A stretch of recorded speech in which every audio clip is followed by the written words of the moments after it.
tartankii orodada ayaa bilaabmay 400 mitir weeye qaranka Soomaaliya waxa uu matalaya qofta loo Maryan Nuur tartankii waa bilaaban rabaa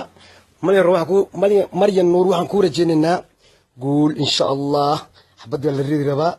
waa sugeynaa Maryan Nuur inay tartankaas kaalin fiican ka gasho insha Allah come on Maryan Nuur force Soomaaliya soo Maryan Nuur wali ma bilaaban tartankii xabad waa bilaamad tartankii waa ordayaan waa socda Maryan Nuur waa qofka ugu dambeeya إلهي هذا ولا أردايا كوفك واصع مريم نور ما هين إلهي هذا مريم ماذا قفك مثلا الصومالي مه إلهي هذا ما هينه أفر قف يا هلكم هو ترتمي ودمين ما كل شيء كان إلهي يقين مريم كمون فرصة صومالية مريم ماذا إلهي هذا ما هين مريم إلهي هذا ما هينه ترتكي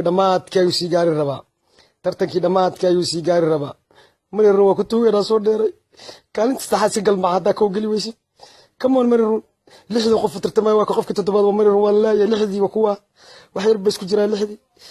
مريرون ماذا لا هذا كاميرا ما هيسو كمان مريرون لا هذا لما هيو سدح لا يا قلي لحدي وودي مادين كي تتبادل مريرون ما هينا لا هذا dadkii waa daalanyihiin waa guuleystay waa nasteen dadkii guuleystay waa nasteen marayron ilaahay hadda ma hayno marayron waatan saas ma tartan ku soo aaday soconaysan soo hordeesaadi la ilaaha illa allah muhammad rasuulullah marayron nasiib waan ba ku rajeenaya kan tartan ma hay waa hordees ilaahay hadda ina hordeesina soconaysan waa kala